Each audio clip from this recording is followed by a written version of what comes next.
Bienvenue dans l'écosystème du droit positif de la défense nationale. Êtes-vous déjà allé sur le site internet du ministère de la Défense nationale au Gabon? Quand vous allez sur ce site internet, dernièrement j'ai été interpellé par un abonné de notre chaîne YouTube qui essayait de savoir qu'est-ce qu'il en est du décret 460, parce que lorsque nous allons sur le site internet du ministère de la Défense nationale au Gabon, il y a la présentation de 3 cadres juridiques. Bon, on va dire il y a 3 textes qui font partie du cadre juridique qui permet à cette institution de fonctionner. Nous avons premièrement la loi 004/428 du 20 février 1998. Ensuite, nous avons le décret 848 du 2 août 1989. Ensuite, nous avons le décret 460 du 18 mai 2004. Il est temps ici pour moi de préciser certaines choses et de rentrer dans certains détails. Alors, la loi 004/428 du 20 février 1998 portant organisation générale du ministère de la Défense nationale et de la sécurité publique. C'est une loi qui existe dans le cadre juridique du ministère de la Défense nationale.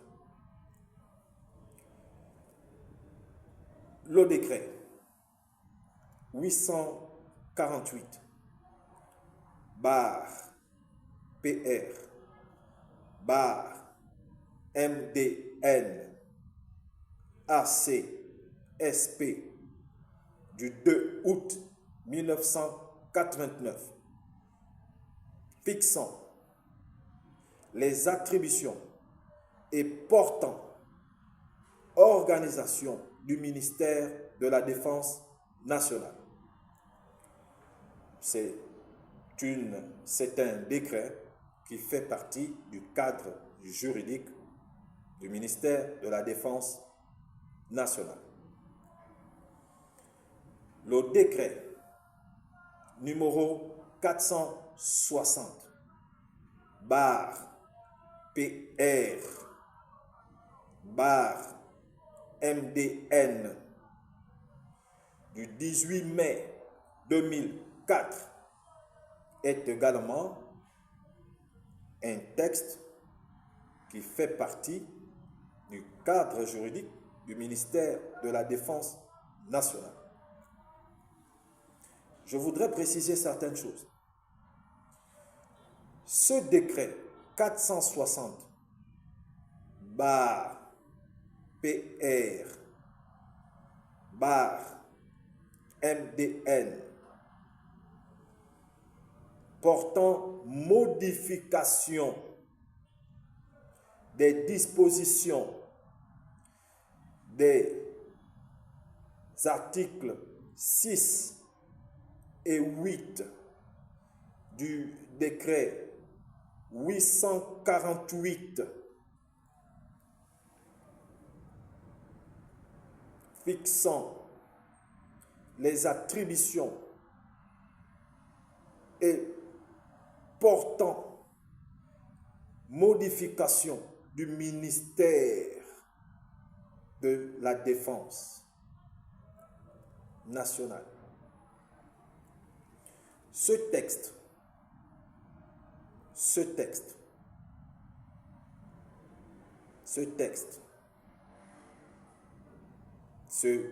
décret est un décret modificatif.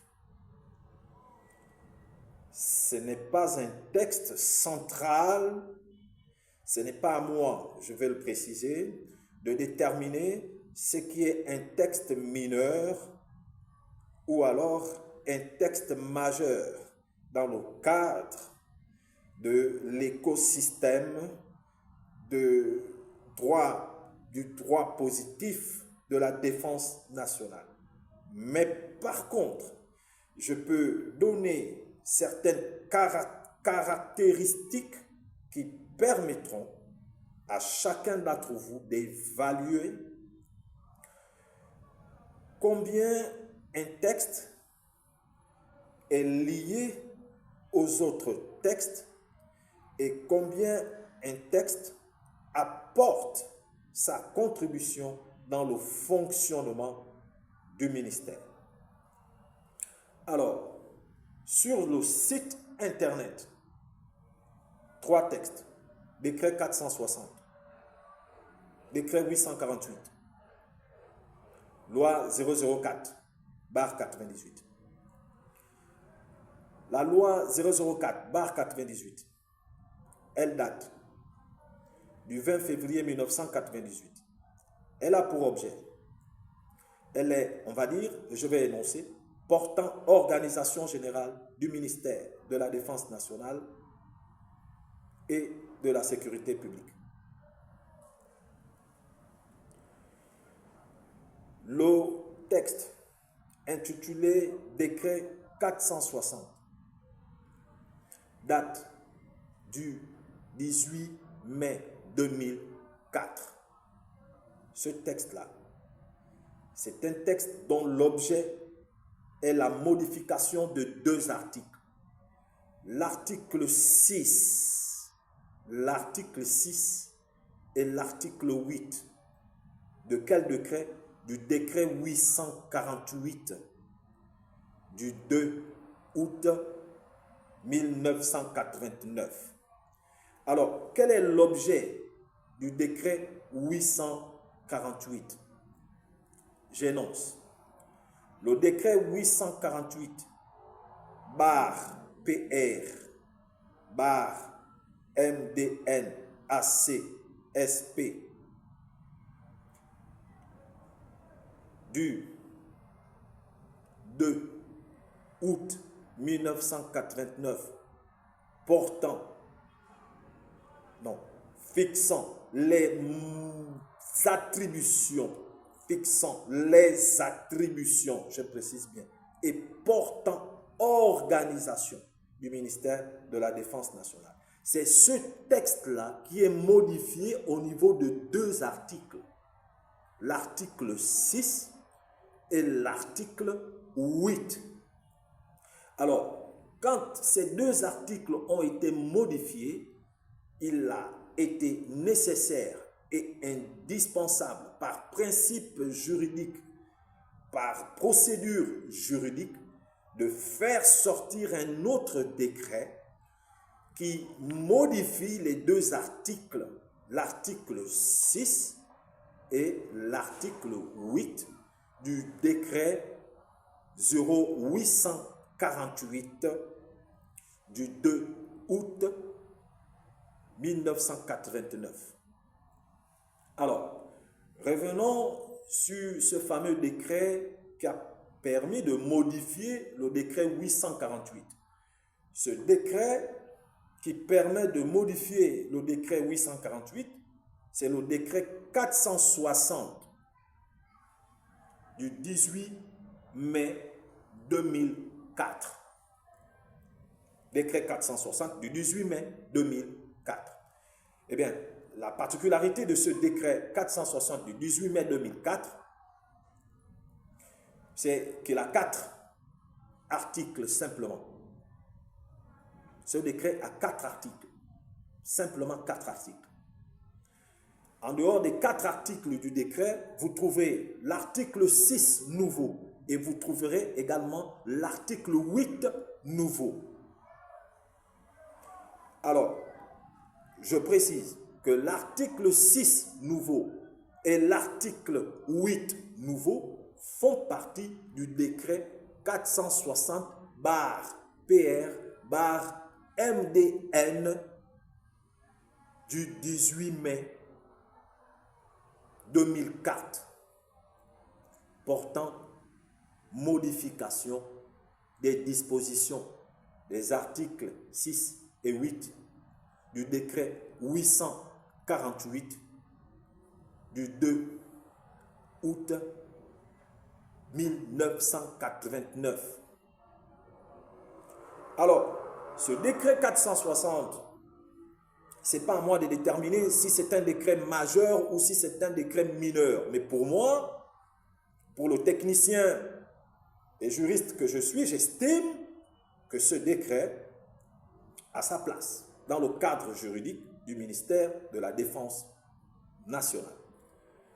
Alors, ce décret a quelle autre particularité? En dehors du fait qu'il n'a que 4 articles, il a l'article 6 nouveau et l'article 8 nouveau. Alors, que nous dit l'article 6 nouveau? L'article 6 nouveau qui est dans le décret 460 nous parle de la nouvelle organisation, d'accord, de l'organisation ou de la réorganisation du cabinet du ministre de la Défense nationale.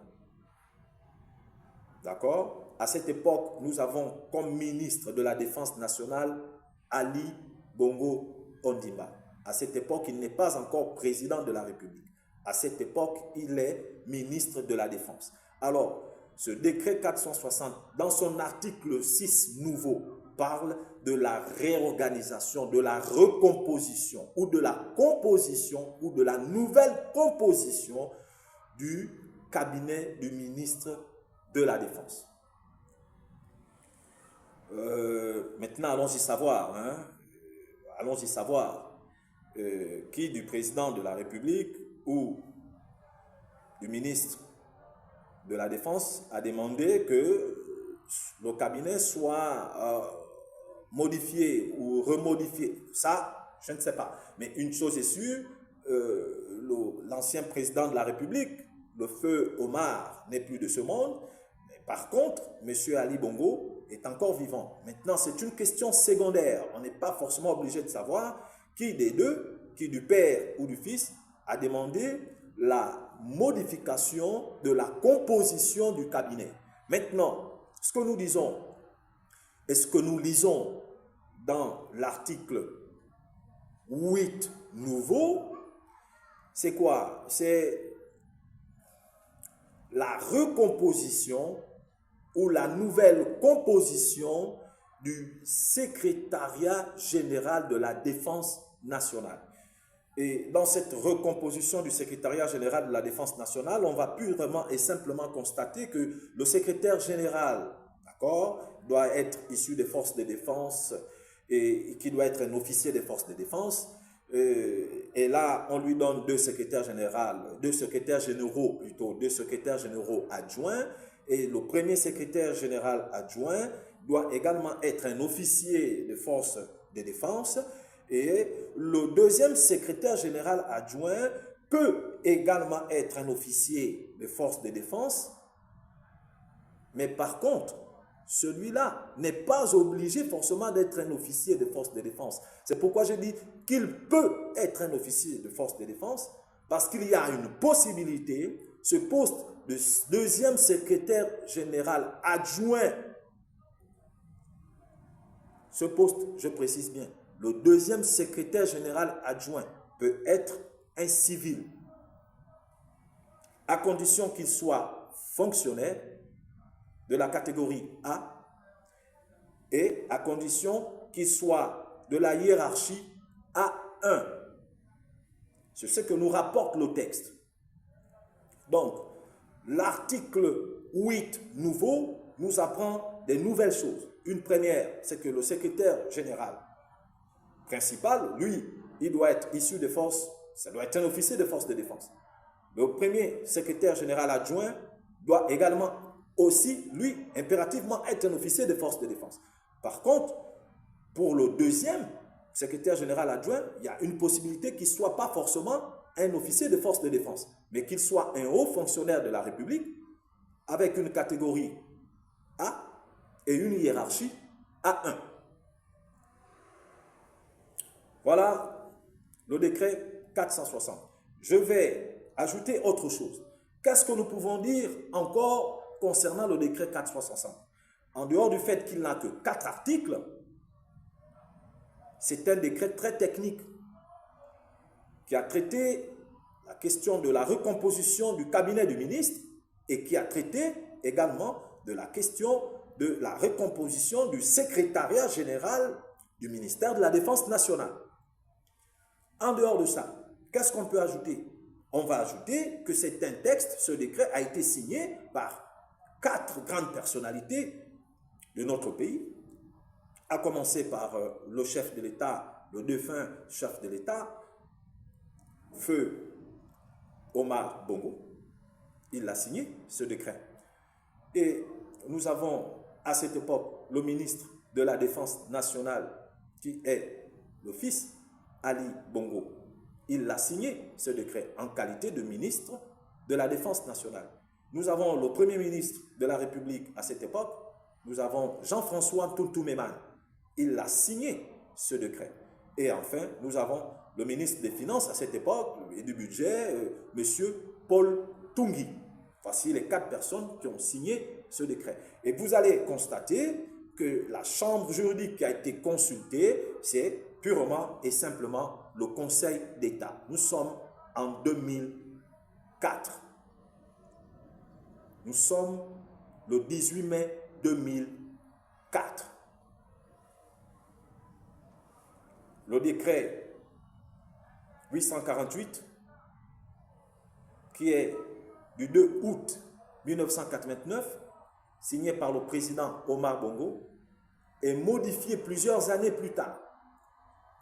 D'accord? Il modifie la composition du cabinet du ministre, il modifie également la composition du secrétariat général de la Défense nationale. Et ça, il le fait le 18 mai 2004. Bien. Donc nous partons du texte du 2 août 1989 qui est modifié le 18 mai 2004 par la signature de la même personne. C'était le président, le feu président Omar Bongo. Bien, ça a été un peu ardu parce que c'est technique, c'est du droit et il faut avoir l'oreille. Ce n'est pas toujours très évident. Maintenant, j'ose espérer que vous m'avez compris. Pour ceux qui ont besoin de poser des questions, comme ça a été le cas, c'est ce qui a justifié la présence du décret 460 dans notre étude d'aujourd'hui, c'est le fait que quelqu'un a posé des questions et cette personne voulait des explications. Et du coup, il était nécessaire qu'aujourd'hui, je m'appésantisse un peu sur cette question du décret 460. C'est un décret très court, d'accord, 4 articles. Il contient l'article 6 nouveau et l'article 8 nouveau qui sont censés être modifiés en partant du décret 848. Et du coup, ce décret 460 fait partie du cadre juridique même qui accompagne le fonctionnement du ministère de la Défense nationale. Quand vous allez sur le site internet de cette institution, vous allez remarquer que nous avons le décret 460 qui est mis là, en affiche, et nous avons le décret 848 et nous avons la loi 004